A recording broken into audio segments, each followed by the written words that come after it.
When it comes to domestic assignments, we're a long way from the days where the men pretty much worked exclusively outside of the home and the women worked inside. This isn't 1960 anymore.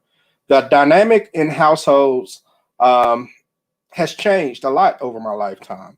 Most households don't even have both a man and woman in the home these days. So there's that too. However, for those that do, how important is it to establish roles in the household when it comes to chores?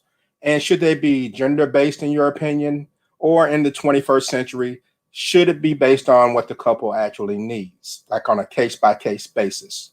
We'll get into that as T2Q episode number 937 starts right now. T2Q Radio. Hey, what up, Q? What up, Radio World? Think about it. And this is my show, the Talk to Q Radio Show. Caller, go ahead. Hey, Q, how are you? What up, what up?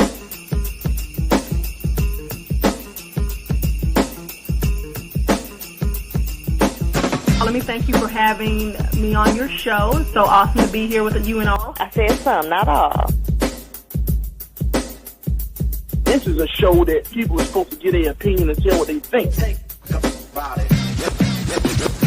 And I think it's offensive to say that a person who speaks well is trying to speak white.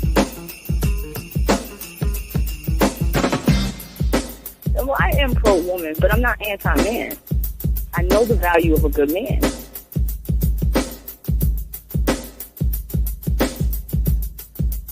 that it? What's going on, people? All right. I want to welcome all of you to the Talk to Q Radio Show. My name is Quincy, and this is my show. And we're recording this episode on Wednesday, May the 19th, and we're talking about household responsibilities and roles in relationships. Now, please be sure to subscribe, like, share, and or review wherever you're getting this right now. My show is listener supported, and I can only grow if you help me grow.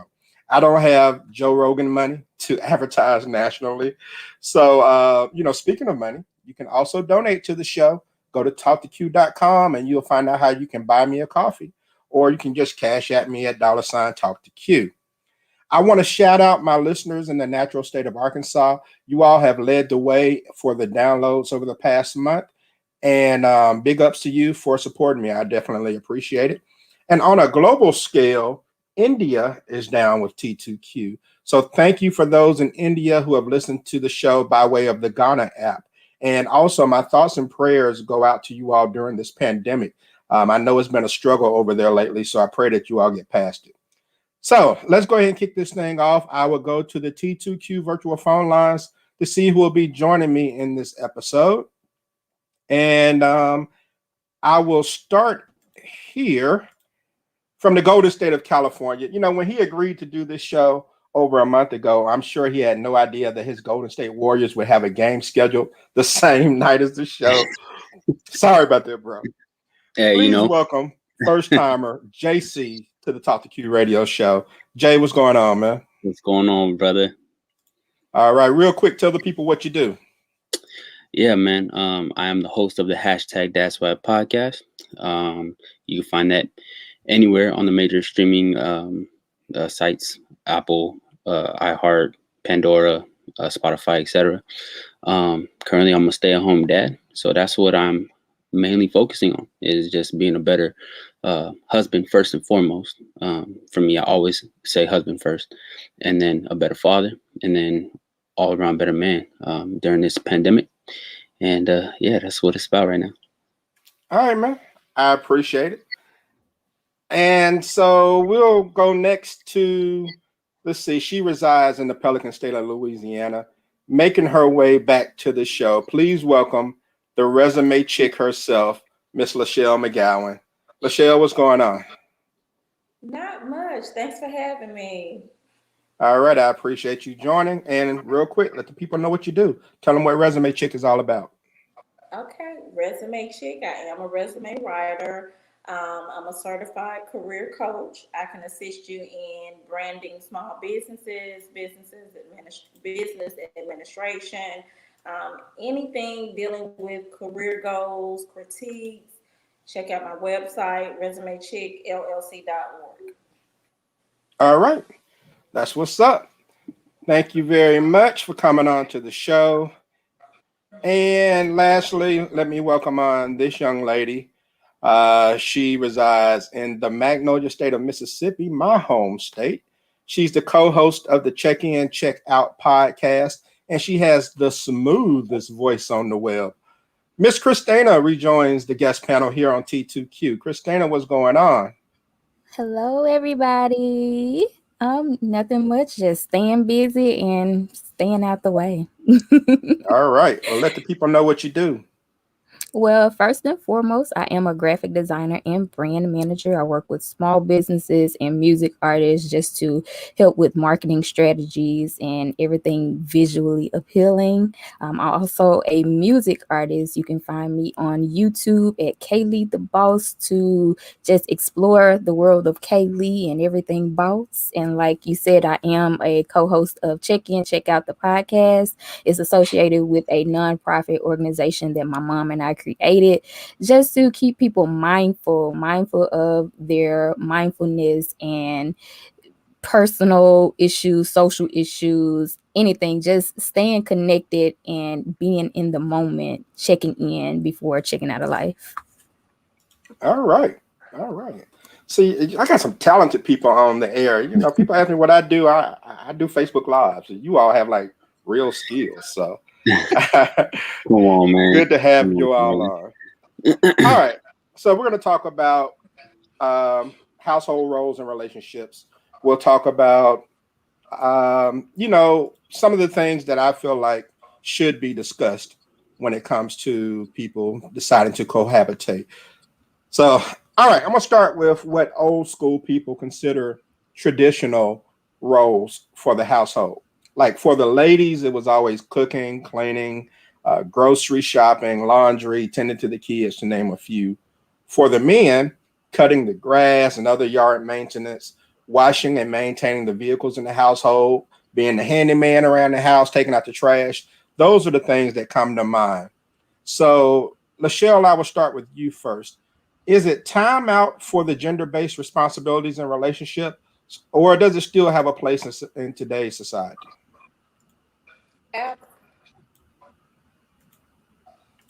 I think it's time out for it.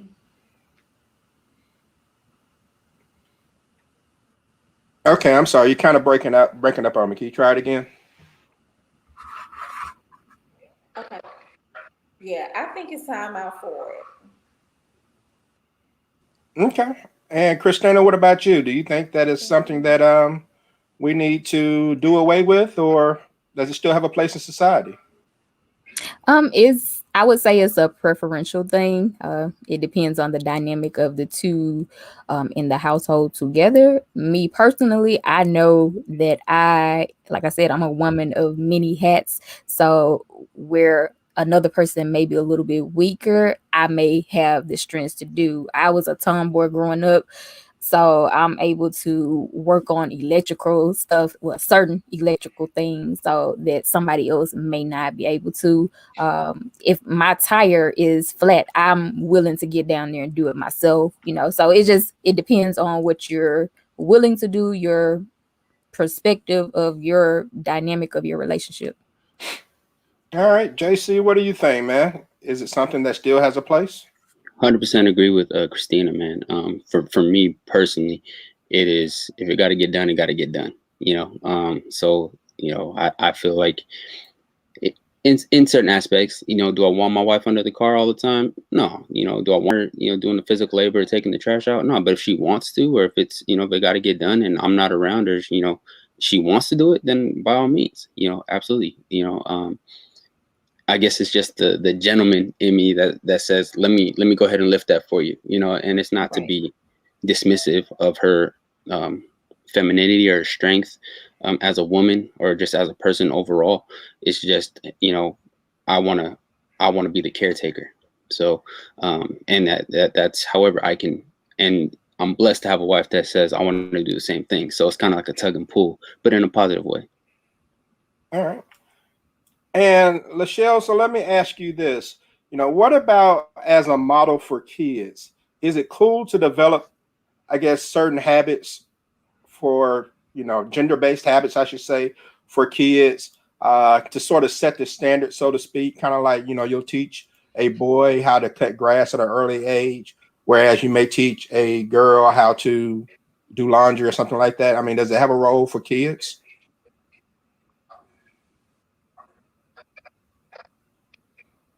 Can you hear me, LaShell? I feel in the general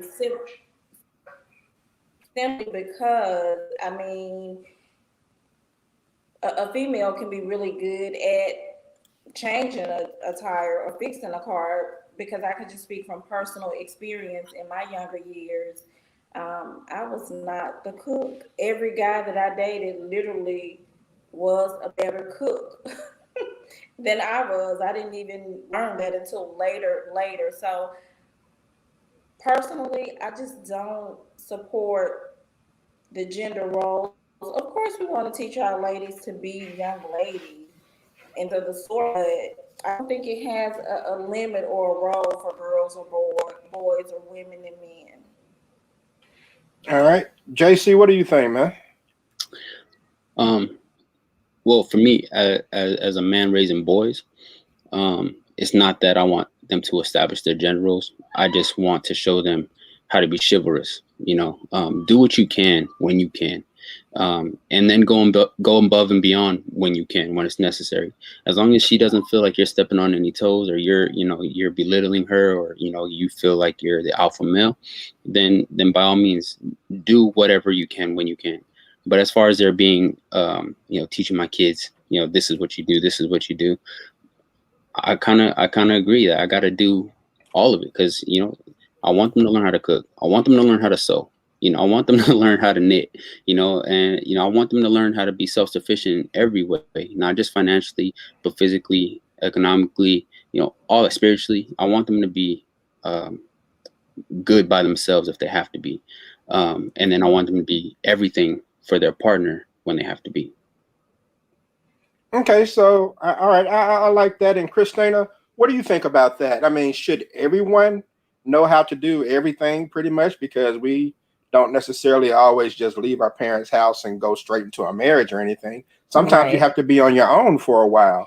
Now, when I was growing up, my parents kind of split duties in teaching me things. My dad taught me how to do outside stuff, vehicle maintenance and things of that nature, cutting wood for a fireplace.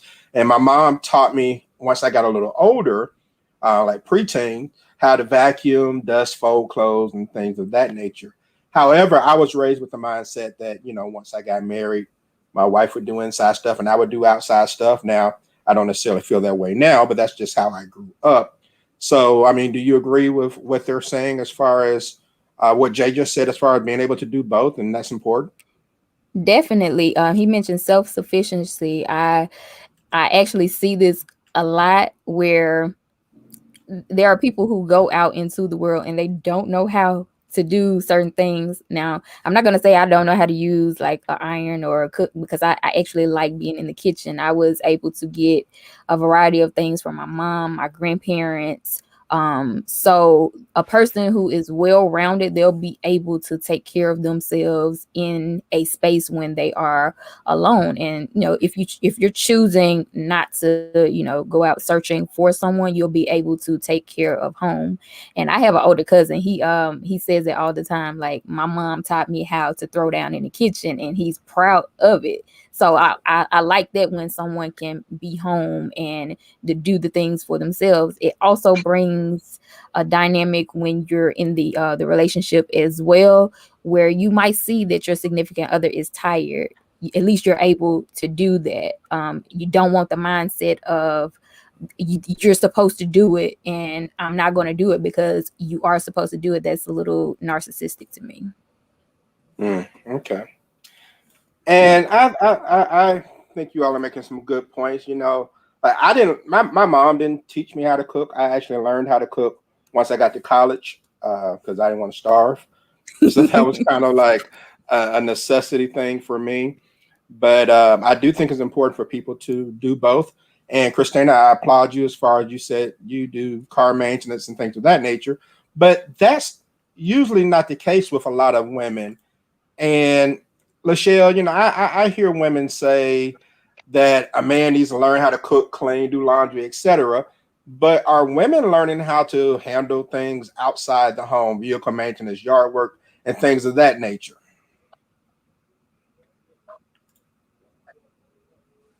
Yeah, I think so because I mean I'm a mom and I've done things outside of the realm that I never even imagined that I would or could do. So I mean I'm just an advocate of just you just all around or whatever because like I said, I've done it all. Things that I did, just like simple assembling things. You know, you look for the mail, or I went through phases of trying to get uncles or cousins or friends or simple things until I just started doing it and learning to do it because it was just me and the kids. So Okay.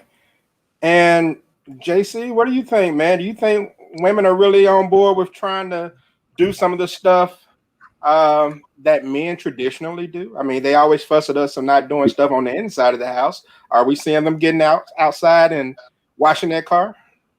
I mean, I don't know if they are, but they should be, in the sense of, Beyonce called you guys independent women. You know what I mean? And there's this whole I don't need a man culture, and I'm not saying that women need men. You shouldn't need anybody, but yourself and God. But at the end of the day, again, if you really don't need a man, if you don't need a woman, then you need to be able to do the man and the woman roles, quote unquote, the gender roles, right? So, I think that they should be, at least to the minimum to get by.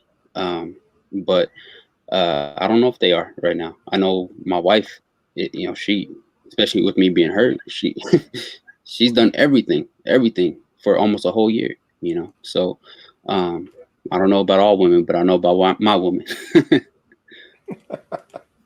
Okay. And now in the chat room, Natasha chimed in from Texas, and she said, speaking of women, yes, we handle things outside the home.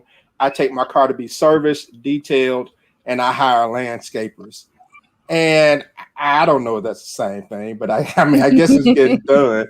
Well, you hiring a landscaper, you're not landscaping. So, right. I get what she's saying. And to her credit, you know what? I'm not gonna sit here and say I know how to fix a car. I don't really know what torque is. I don't know. I couldn't tell you.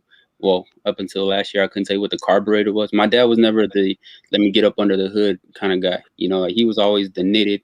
In a suit, I can pay for that. I get a new one. That kind of. So he taught me how to hustle, but he didn't teach me how to use my hands. I had to slowly pick up on little things here and there. But I get that. It's still self-sufficient. She's still got to be independent to make the money to get somebody to do it. So, I guess you can kind of put it in the same category.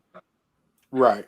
And I'm messing with Natasha. I understand if it gets done, it gets done. It's just that I'm poking fun because I've had discussions with women a lot that say men need to cook, clean, do all that stuff.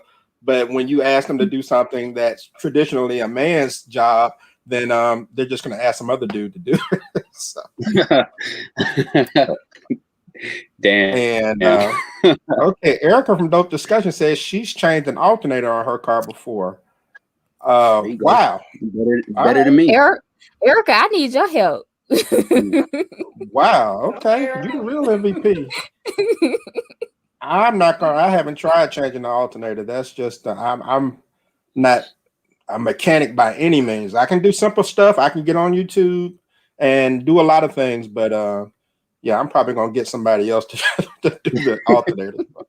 Big ups to you. My goodness. Man, change the alternator. But in certain cases, I'm good with the double standard. I don't want my woman washing her car. If I'm physically able to do it, I don't want her to do it. I don't want her taking out the garbage. I'm okay with the double standard in that sense. And so, Jay, let's talk about the house husband. Okay. You had circumstances in your life that changed your day-to-day activities. Can you kind of elaborate on that? Well, you know, I was always the hard worker, and I still try to be, you know, in anything I'm doing. Especially when you get out of prison, you feel like you gotta prove everybody wrong, you know. So I worked my way up to where I'm at now. And I won't throw a figure out there, but I was making really good money, you know, doing what I was doing. And I got run over and broke my fibula, my ankle, about 4 of my toes. I have permanent nerve damage, plates, screws, pins, and this happened 5 days before the official pandemic shutdown. So I was bedridden for 6 months. Wow. I don't know if you guys have heard the podcast, but for you guys who don't know, I have an 11-year-old. Well, then he was 10 now, or 9? Yeah, 10. Sorry, he was 10 then, and he has special needs. And then at that time, also had a 1-year-old. You know, kids keep you on your toes at all times. My 10-year-old has so much anxiety, having Down syndrome, that he couldn't stand to see me in pain. So my wife literally uprooted my kids from their bedroom. He didn't even want to be upstairs. He wanted to be away from me entirely. So she uprooted them from their bedroom, put them downstairs on the couch in the blow-up mattress. And then because I was so out of it, she had to administer my medicine every 4 hours, day and night. On top of that, having to deal with going to the store during the height of the pandemic, when everybody was panicking over toilet paper, you know. Every time I heard the door close, I'm thinking to myself, I can't do anything if something happens to her. I can't get up. I can barely get up to use the bathroom. I'm crawling to the bathroom because I don't want to keep asking her to come help me. It's kind of my pride. But that completely changed my outlook on who she was in my life and everything she's provided, because like I said, I got to a place in my life where I was making so much money and I felt I wasn't a deadbeat husband or a deadbeat father. I just wasn't doing everything I could have been doing. I started getting a little complacent, right? There's a difference between comfortability and complacency. And for me, I was getting real complacent, where I was just coming home, sitting on the couch, dinner was already made. And then, you know, I'd watch a game, especially if it was Thursday night, you know, come Thursday night football, that's a late night game. You know, I'm not getting to bed until, you know, they're already asleep. And then I got to get up early in the morning. I don't even see my family, you know? So it's like, I was present, but I wasn't mentally, spiritually, emotionally present. I was physically there, but I wasn't involved, you know? So when I got hurt, I really had to ask myself, who are you without a paycheck? What value do you bring to your family without a paycheck? What is your place in this family without a paycheck? And I went down a deep hole, trying to figure out who I was and who I wanted to be, battling with my ego of not being able to work. And, you know, my kind of went into a little depression. And then I started the podcast, and then I started getting my mind right, my spirit right. I won't go into too much of my religious beliefs, not to offend anyone, but, you know, my God was talking to me and saying, I called you to be more than what you are right now. You know, so for me, I needed to get up and start doing something for myself. I made so many excuses in that time of everything I couldn't do because of my circumstances, that I wasn't looking at everything that I could do despite the circumstances. So I learned how to be a stay-at-home dad. You know, I learned how to schedule. You know, I learned how to wake up during distance learning, get my kids ready for school, breakfast made, meals prepped, and every day I applaud my wife. Even to this day, even though I feel like I got it down pretty good, I applaud her. Like, damn, I don't know how you kept the house that clean, because this is a mess over here. And I'm sorry, I'm gonna clean it right now. And she'll always be like, no, I got it. Don't worry. I'm like, no. And this is where she got to check me about the gender roles. Where she's like, no, this is our home, so I'll clean it. You took care of the kids all day. You cooked dinner, gave them a bath. I'll clean it. Don't worry about it. And I'm learning how to be a better husband and a better father during this pandemic. And so definitely a blessing in disguise. Man, that is a great story, man. Very powerful and moving story. And really quick, let me ask you this. Did you feel pressure from being a stay-at-home dad? Yeah, anything from your peers? Man, my podcast is all about changing the narrative of fatherhood by changing the perception of fathers and father figures, right? Because we get a bad shake, and it's not unwarranted in the sense of 19.5 million kids, 19.6 now million kids living in fatherless homes for whatever reason. 60% of them Black, So for me, it was weird at first, going to the park in the middle of the day with all the other moms and me just being there with my kids, and they looking at me like, "Oh, you ain't got no job," So you kind of have this, you kind of have to feel like you pump your chest out a little bit, and but there was no amount of pumping my chest out that made me feel any more proud, because I just felt defeated for a long time, and I felt like dad guilt, like, even though the situation was out of my control, what happened, the accident that happened, I'm still out of control. And sometimes you start to lose a little bit when you start feeling out of control, because you don't know who to give the control to. You don't want to give that control up. And then you start thinking about for me, I had to start thinking about my wife going back into the workforce. She was a stay-at-home mom, so she had to go back into the workforce. And so now it's like, you've been out of work for this long, you got to go back into the workforce during the pandemic. So there was a lot of mama life calls it dad guilt. There was a lot of dad guilt, man, and husband guilt. And then it all hit me again, because it was like, I'm reliving my prison time, because when my son was born, he was also born with TMD leukemia. And he he had blood transfusions. I asked if I could get out for a few hours to give a bone marrow transfusion. They denied me. He chemotherapy, 10 hours old, in the NICU for 67 days, and I'm helpless. I'm not doing any of this. And so it's just like, I left you alone again. I'm leaving you alone now. Is this going to continue to be a pattern? So, I just felt like there was a lot of pride swallowing that I had to do, to say, you know what, this for right now, for whatever reason, is the position God wants me to be in. So I'm gonna do it, and I'm gonna do it with a grateful heart, because I get to spend time with my kids that I didn't get to spend while I was working my 9 to 5, and now I get to make up for that lost time, in a sense. Okay, man, that is amazing. And so, ladies, let me ask you all this, and Christina, I'll start with you. If circumstances allowed for your man to be a stay-at-home husband, you're the breadwinner. Let's say it's optional, not by, force, but by choice. Would you be okay with it if your husband was a stay-at-home guy? Definitely. Like I said, it depends on the dynamic of the relationship and what you are providing, whether it is helpful or selfish. For you, JC, I applaud you. Dads, the presence of a dad is everything. Mothers, we the mothers run the world, but you dads are amazing as well, and you are showing your children that you can be flexible and you can actually be there. You're instilling great values in them. So with that mindset, when you are being a team player, that matters, no matter the dynamic. But if you, like I said, you have to be a team player, or no selfishness. It has to be the right type of relationship. So I wouldn't mind, Yeah. Okay. And LaShell, what about you? Would you be okay with a stay-at-home dad in your household if you were the breadwinner?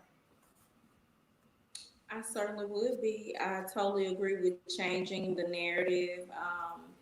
Each individual always has like unique attributes that they can contribute, and it would really be a cool thing to be outside of the norm. That's the uniqueness of it. And like I said, I applaud the dads that do the do and staying at home and being a stay-at-home dad, but I think it definitely would have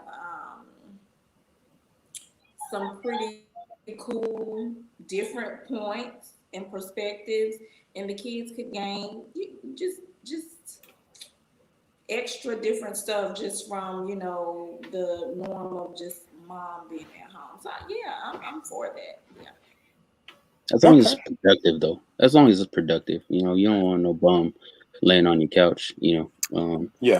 I've watched my mom be with stay-at-home dads, and all they were doing was smoking and doing drugs and things like that in my childhood. And when I first became a stay-at-home dad, that was what I reverted back to. Like, oh my God, I don't want to be that. I'm trying to stray everything from that. Anything close to that, I'm failing. And so, I mean, I think when it comes to the gender roles and who's working in the workforce, I think the stay-at-home dad thing, I think we need to explore that, because like I said, 19.6 million kids are fatherless, and so the presence of a father is it's needed, it's definitely needed. And we're not taking enough time, and we're using the excuse of not having enough time to not be active and involved fathers. And so for me, I feel like the pandemic was a blessing in disguise. I know that some people lost some people, and my heart, my condolences and prayers to you and your family. But in the sense of saying we have no time, God said, okay, I'm gonna give you some time. What you gonna do with it? Right. And hopefully it was productive. Okay. So we've essentially established that it's better for everyone to know how to get things done, essentially. Mhm. Even if you don't physically do it yourself, it's better that both men and women know how to get things done in and outside of the house. All right. But what if one person does everything better than the other person? Then, what if the woman can change a tire quicker, or what if she can change oil quicker, or what if the man can cook better or do laundry better and things of that nature? So let me go back to LaShell. How do you handle when one person can do everything better? How do you teach that other person how to come along? Because you're going to be tired some days. You're not going to always want to do everything. Right. For that case, we'll definitely have to do some task delegations now. One person cannot do, I'm not going to say one person cannot do it all, but it wouldn't be fair for a couple or, hubby and wife, and everything is on that one person. And trust me, I do know some relationships and some households do function like that, but it's not a healthy place to be. So definitely the task delegation, and somebody's going to have to start learning how to do something up to par so we can, meet each other halfway. All right. Yeah. I agree with that. And Christina, what do you think? I mean, because you don't want to hurt anyone's feelings and be like, nah, that's not how you do it. Let me show you how. I mean, so what's the best way to approach that to kind of get them up to par, so to speak? Well, hopefully, in that time that you all have gotten to know each other and have developed this relationship, you'll know what pushes that person's buttons. You'll know what type of character that they are. So if they have that competitive spirit, then that's probably not going to work. So you're gonna have to finesse it. And if they're teachable, if they're wanting to be taught, how to do it, because like you said, one person is not going to want to do everything. Me, if I know how to do a lot of things, I do get tired. So the effort to even, say, hey, babe, I'm going to, try to take over this, that means the world to me. Even if, it's a sloppy job, I'm going to be appreciative that you at least gave me a break. So it has to be the mindset of the person that you're involved with. They have to be non-competitive and willing to learn. All right. And JC, I think the key word she said there was being teachable, because there are going to be times where maybe she can't comb the daughter's hair and the guy has to do it. Or like, in your case, getting kids ready for school. So being teachable, that's the key, isn't it? Yeah, absolutely. Absolutely. Being teachable. being teachable is a great example of showing how much you love that person, because you're willing to adapt, you're willing to learn, you're willing to absorb whatever it is that they want to teach you. Or even if you're just sitting in a cut and you're watching, and you're taking notes yourself. I know that there's a certain food. My wife is Puerto Rican, so she makes this Puerto Rican rice, and I told her one day, like, let me help you out. She, oh, you don't know. I'm like, no, I do know. Look, I do know. I've been watching you. I've been watching you for years. I mean, it took a while for me to say, let me interject myself in this process, but it was just one of those days where she just looked like she was tired. So, okay, well, let me help you out with that. She's like, you don't know what she's doing. Okay, watch.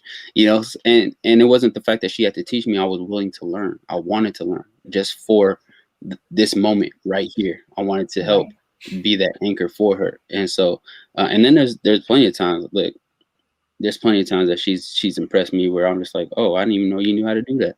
You didn't ask. Well, you're right. My bad. So, I'm not perfect. I do fall into that I want to be the man of the house, type of role. And she gives me the space where I can be the man of the house still, even though I'm not the breadwinner of the house. I'm still the man of the house. And she respects me as such, because she knows that just as hard as I worked at my job, I'm working harder at this job, to provide the home at home. All right, man, that's what's up. And so, but you don't want to mess up that rice. That rice is crucial. No. You don't want to mess up that rice. No, because you know what? Because it goes to the family, right? You're making a big pot. It goes to the family. And if anybody she's known for her rice. So if anyone says this is not your rice, or this don't taste right, they gonna know it's you. You don't know. Oh, you did this. Okay. Yeah, sorry about that. All right. So one more question, and we'll get ready to wrap things up. And this is an important question to me, one of the most important questions. At what point of a relationship should people communicate to establish responsibilities and roles in the household if they decide to cohabitate? Because the biggest problem, in my opinion, is that people just assume things and just think that things are going to work itself out. So, LaShell, what do you think would be a good time? I mean, if you're dating someone and it's serious and you think it's going to lead to something as far as you two being an item in the same household, at what point do you have that discussion as far as setting some expectations? Honestly, for me, setting expectations is like the very first thing. That way you see if you guys are on the same page, if you can agree to disagree, and if you even want to take it further to be in the same household. So I think just up front, kind of get in the mindset of each other, and if you're into the gender roles and what should I be doing and what should baby doing and all that. I think at the initial start, it's the start for me. Okay. And Christina, how do you feel about that? When do you start to have those conversations about what a person's role is going to be? Because if we go into it just assuming that I'm going to do man stuff and you're going to do woman stuff, it may be a problem, might be some confusion. Assuming becomes the problem. So I don't know if you saw my post on my personal page this past week, but I made mention of something like that. Communication is key. So I like checkpoints. We're going to talk about it at the beginning. We're going to have preliminary conversations to see if we generally have the same type of expectations. And as we grow, we're still going to have those checkpoints to make sure, hey, are we still on the same page? And then definitely when it gets to that point where, we're in the same space living together, those will definitely be set before we dot that door. All right. Jay, you agree? You're nodding your head there. Yeah. I mean, I always combat people. I'm not going to combat Christina. She looked like she could whoop me, but I'll take it down. but always, people always say, it's very popular to say communication is key, but I challenge that. I raise it further and I say communication is key, but comprehension is vital. You can't, you can't communicate to me at this peak of a voice and expect me to comprehend what you're saying, because I'm already emotionally shut off. right? So, but as far as wanting to know, what you're gonna do versus what I'm gonna do, I don't think that should be a right out the gate kind of question, because I think you should take the time to, if you love this person, observe what they're doing, understand what they like to do. That's about the communication part. The comprehending part is understanding she don't like to do this, or she does like to do this. I will personally or specifically leave certain things like this for her to do, and I will do these things. And now if it starts to get a little, I think at the first argument or first disagreement of, oh, I don't like that, now we can start having this conversation, because now we understand we've hit a wall, because we've been smooth sailing this far. Now we've hit this kind of speed bump. Let's figure out how to avoid these other speed bumps going forward. I think, it's a learning process. So I think, I think after the first the first altercation, not major fight, not major blowout, but after the first, I don't really like, okay, let me figure this out so we can avoid this going forward. Right. And I get it. I'm not going to say understanding is next. Communication is definitely key, because some people they're wanting to people please, so they hold back on what they're wanting to say. So understanding and actually hearing to comprehend and just compromise is definitely the next thing, because a lot of people they hear what you're communicating, but they're not hearing to understand, just to respond. So I definitely agree with that point as well. Just make mention of it in the beginning, just to kind of see where it's heading, so that you're not alarmed when like, oh, that's how you really feel. Yeah. Okay. Okay. Yeah, definitely. All right. All right, good stuff. And Tiandra chimed in from Mississippi. She says that you should have this discussion at the beginning. She said that's a big deal. Erica in Louisiana, dope discussions with Erica, said, I will cut the grass if he cooks. Evidently, she does not like to cook. Okay. Because I'll cook over cutting grass any day, personally. I was just about to say that you could have that grass, because I live out here in front of a field, and I got freaked out by a snake last year. I ran to the passenger side of my truck, and I got in and tried to run the snake over, because I'm terrified of them. It was on the driver's side, so I had to get in some kind of way. Oh, wow. Okay. Wild Kingdom in your place. Yes. All right. Well, I appreciate all of the insight you all have provided. It's been very eye-opening. And I think it's important for a number of reasons. One, I think women need to be aware of, this is a discussion that you have to have. And so you don't find yourself in a situation where you're doing it all. Okay. When you're doing everything by yourself. All right. So you need to have this conversation. And I think men need to hear this too, because men need to understand that it's not 1960 anymore. Okay. When you had one person working and the other person stayed at home, which traditionally back then was the woman. Taking care of kids is a full-time job. Taking care of a house is a full-time job. So there's no shame in being a stay-at-home dad, because there's so much involved in the duties that go on day to day when you have kids. All right. So I think that guys need to kind of, put that pride down and understand that this is essential. You're doing what's best for the household, and that's all that matters. It doesn't matter what society says, as long as it works for your household. And that's why I want to go ahead. Sorry. Go ahead. I released that episode. Emasculation is a mindset.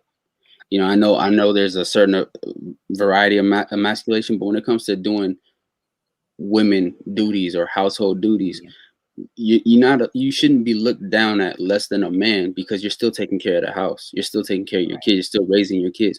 I hate when people say, oh, you're babysitting your kids. Are you taking? No, my kids. This is my responsibility, my God-given responsibility that I'm taking care of. I'm not getting paid for this, So it's like, when you see a stay-at-home dad, you applaud him, but it's normal to see a stay-at-home mom. I feel like that's a bad double standard, because why are you going to give me extra applause for handling my responsibilities? Because, oh, I'm a stay-at-home dad. Oh, you taking care of your kids? That's not, no. these are my kids. So Yeah. I just feel like, we have to get out of that this emasculation mindset. You are a man, and you are more of a man to me when you're taking care of your kids. So whether you're a stay-at-home dad and taking care of your kids, or you out there in the workforce and still taking care of your kids, as long as you're active and involved and still if you're in a marriage, committed and faithful to your wife, you have the highest man marks in my book. Definitely. I say normalize the balance in a family. Normalize the team efforts, because no one should be entitled to having all of the free time.